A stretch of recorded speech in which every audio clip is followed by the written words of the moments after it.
Hello, and welcome to Science Research Weekly, Season 4, Episode 41. So long, and thanks for all the stats. So, I had an extended break from this podcast given familial medical issues to deal with. This will be the last podcast of the year. I want to wrap it up, and I'll assess how 2026 will go when it gets here. So, let's get ready for some research articles, some research tools, and research funding from more or less November to December 2025. Let's get started with those research articles. First up, there's the article Top of the Food Chains, an Ecological Network of the Marine Paja Formation biota from the early Cretaceous of Colombia reveals the highest trophic levels ever estimated. So looking at Mesozoic marine food chains and really found that, yeah, I think the interesting thing is that just in the past, in this era, they had entirely separate higher trophic level that doesn't even exist today. So full tier higher. So you think of like the giant, this is Cretaceous. So we're probably thinking about mosasaurs or maybe some. Yeah, I think for most part, mosasaurs sort of the highest thing today is something like orca or great white shark, but like there are things bigger than that eating those level of things in the Mesozoic. And so let's see here, a lot of really interesting things I would like to dig into more, but where was it? There we go. Here's this figure 9. Look at that there. Just, oh, where did it go? Where did it go? There, you just see these just a higher level of trophic level than anything we see today. All right. With that being said, let's move on to Science Daily. There's no actual article, but just sort of a compilation called "From Biting Flies to Feathered Dinosaurs, Scientists Revealed Seven New Species." So this is actually from the American Museum of Natural History. They announced over 70 species, and a lot of them were actually in museum collections. So that was really interesting. They found things like no new genus and species of sea anemone, fruit flies with these strange jaws, a Jurassic reptile, so both living and deceased species, even non-animals like a new species of mineral, all sorts of things, fish, crinoids, fossil and modern insects, etc. So that's really fascinating, especially seeing the work that you can do of carefully going through museum collections. All right, continuing along here, we have causal modeling of gene effects from regulators to programs to traits. So gene association studies are interesting, but it's really hard to piece together how actual genes come together for human traits and diseases. So they were doing some work on this, combining essentially these two forms of data. So quantitative estimate of gene trait relationships from loss of function burden tests, but then with the other form of data, the gene regulatory connections inferred from perturb-seq experiments. So that's, I think, really interesting, a little complicated, but helpful of piecing out how genes all come together to actually make traits, because very few genes code for just a single trait. All right, continuing along, we have multi-scale structure of chromatin condensates, explains phase separation and material properties. So the researchers were able to look at just DNA on a small level through, I think, DNA droplets, and we're able to look at differences of how DNA folds. I think the graphical abstract is really helpful here, kind of looking at the different ones. It looks like whether it's 25 and 30 base pairs matters how it can actually fold and sort of work. All right. We have a lot to get through, a couple months off, so just plowing through without any rhyme or reason, reckless disregard for anything but scientific awesomeness. All right, we have dated gene duplicates elucidate the evolutionary assembly of eukaryotes. So eukaryotic origin is sort of hazy, but very important, and so they kind of looked into things like that, including essentially looking at duplication events, helping figure out like when things happen and where. And so I think this figure here, figure 2, is looking at key gene duplications with the cytoskeleton, nuclear compartment. Really interesting. I'm really excited to dig more into this paper when I have the breathing room. Oh yeah, and of course, who can forget the great time resolved tree of life? Just all the Luca, Laka, and Fika, everything. Great. All right. All right. Shifting gears here, we have this article from PLOS Biology. Low dose mixtures of dietary nutrients ameliorate behavioral deficits in multiple mouse models of autism. So this is really fascinating. They had autism, autism in the news a lot today, and the evolution or environmental and genetic factors aren't really known. Anyways, looks like with these mouse models, they actually had this cocktail of nutrients. So zinc, branched chain amino acids, and serine. And they all like sort of improved um, their behavior. Whereas like doing the nutrients on their own didn't really do anything. So this cocktail really met, seemed to matter together. So that's pretty fascinating. Hopefully that maybe would be able to help um, in human trials. All right, we have going up to space here, sort of a perspective, resource and material efficiency and in circular space economy. I think just the idea of it of, in space, you're going to need to be able to reduce, reuse, and recycle, much more so on Earth. Um, and so kind of going through what that might look like. I think some of the details of circular economy I'm not really up on, but um, I do think we should need to start thinking more long-term, more systems thinking when it comes to space, and I like seeing perspectives like that. So hopefully be able to dive more into this in the future. All right, we are continuing our steamrolling of great scientific papers that we can just mention very briefly and steam along. We have the article Trinucleotide Substrates under pH freeze-thaw cycles enable open-ended exponential RNA replication by polymerase ribosome. So early life history thought that it started with RNA, but it's hard to tell how RNA would replicate. That would be a key process, but um, there's issues, but they were able to like sort of set this up in such a way with like these trinucleotides that were able to, with these various cycles, actually get DNA replication with looks like a polymerase ribozyme. So it's really interesting. Okay, we have genetic architecture and mechanisms of host microbiome interactions from a multi-cohort analysis of outbred laboratory rats as our next article. And really, I mean, the big picture is like that. I think like the microbiome of other, rats or other, sorry, not these are not, yeah, rats, can like affect the microbiome of certain rats. So like not just your microbiome can others microbiomes can affect your microbiome. That's I think the idea of this. Um, and they even saw a association of certain things in human cohorts. So it's really interesting. I say that a lot. But let us close with, I think, something good this time of year, this Christmas time.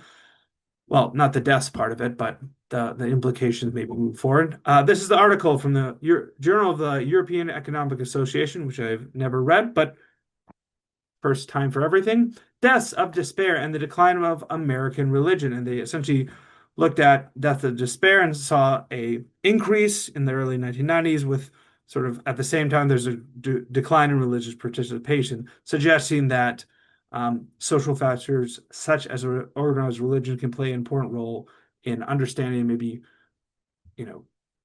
causing deaths of despair due to its lack. So, anything you could take from this paper? Maybe Christmas time is a good time to not focus on despair and maybe turn to renewed religious practice. Not just because scientific article says so. I think more broadly, religious participation is something we should all be doing. Anyways, but this is not Religion Research Weekly. This is Science Research Weekly, so we'll continue on to different tools, statistical tools, etc., resources. So volume 17/3 of the R Journal is available. with articles such as converting LaTeX legacy R general articles into R Markdown, boundary stats in R package to calculate boundary overlap statistics, rendering LaTeX in R, and exploring image analysis in R applications and advancements, as well as news notes and, of course, all the other articles. Speaking of R, R 4.5.2 is out. Code name not part in a Rumble, and that came out in October 31st. Sliding over to the Sass side, Rick Wicklund from the Do Loop. There's a couple articles of note. There is the first one, what is a meteoroid? Essentially, it's sort of like a median, or not quite a median, but analogous to a median in multiple dimensions, just how with like a mean, you can have sort of center of gravity. I think that's what it would be.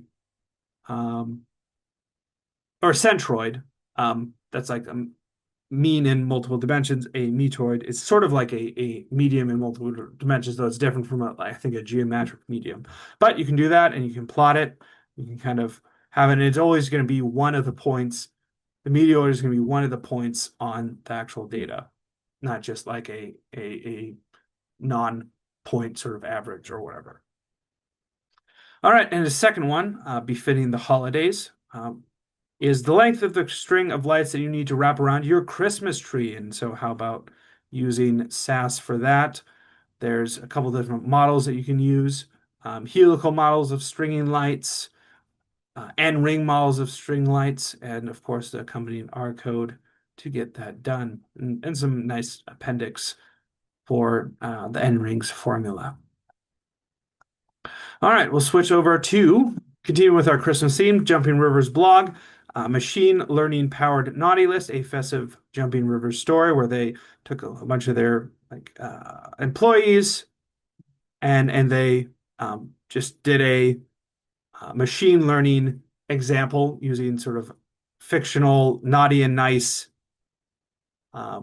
characteristics, eating too many cookies, etc., to the different people, and ran these models, feature engineering, model training, and was able to make that, of course, that nice graph of like who was naughty and who was nice. So a whimsical way to learn machine learning. All right, let's turn to some R bloggers posts. There is one by R OpenSci, better code without any effort, without even AI, different tools you can use to do better coding, like Lintar, Air, Jarl, and FLIR. There is 10 golden rules of time series forecasting from Azakan. Things like visualization inspection is non-negotiable, never shuffle your data, establish a baseline, respect stationarity. Domain knowledge is better than algorithms. You got to watch out for leakage. Diagnostics matters. You need to embrace uncertainty, choose the right metric, and finally, complexity does not necessarily equal accuracy. Okay, two more R bloggers posts. There's the October 2025 top 40 new cram packages by Joseph Rickert. Normally, I love going through this. I'm just going to say that it's there, and there's some nice looking pictures, so you can explore them yourselves. And then finally, there is from Isabella an introduction to writing your own ggplot2 geom. So that's really interesting. If the plot of your dreams, as she says, doesn't exist, how can you make your own? And so going through, starting with getting the job done with base, and defining compute, defining a new stat, defining a user-facing function, etc. So that was really I've never thought, oh, hey, I should write my own geoms, but maybe now I will. All right. And some of our final things here under the tools, resources. We have Bioconductor 3.22 came out on October 30th.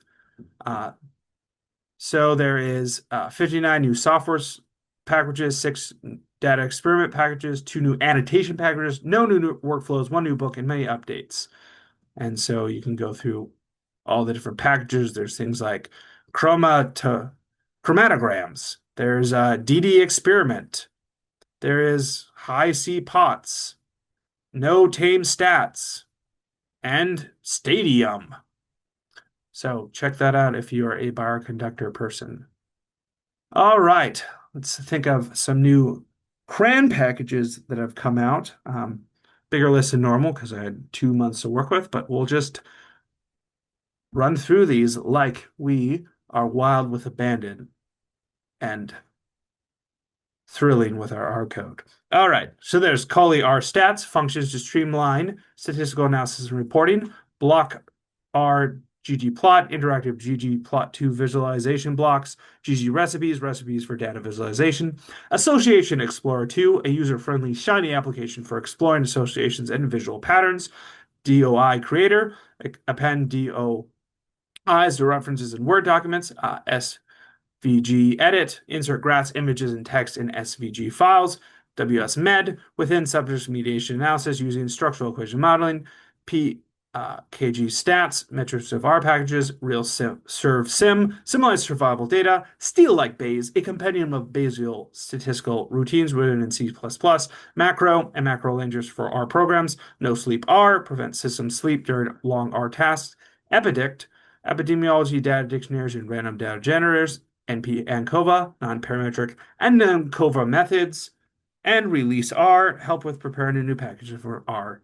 a new version of an R package. Whew. With all that being said, let's take a little peek at a couple final funding opportunities to close out our time here and 2025. So NASA, especially the ROSES program, have a bunch of subawards. You kind of have to dig into it, but here is one that I thought was of particular interest. There's the F6 Science Activation Program. You have to really, again, dig into the NSPIRE's website. But the idea of this is to encourage all people to actively participate in science through activities and resources developed by a collaborative network of teams drawn on NASA. And so, idea of, public science engagement, awareness, inspiration, learning experience, and contribution. Then there's this from NIH, the Animal and Biological Material Resource Centers is a P40. So these are applications to create animal and biological material resource centers, especially for things like special colonies of animals and services, as well as informatic tools, reagents, cultures, etc. And finally, there is this grant opportunity forecast. So it's not actually out yet, and it could not even come out, but it's a forecast for the Summer Institute for Research, Education, and Biostatistics and Data Science from the NIH, with the idea of to advances. It's from the National Heart, Lung, and Blood Institute to support courses with biostatistics and data science. Whew. All right. With that is all for me today and this year. Hopefully you've enjoyed Science Research Weekly. I try to do more of the video side of things, streamline a little bit. Here's to a close of 2025 and hopefully a good 2026. To all of you out there, science on.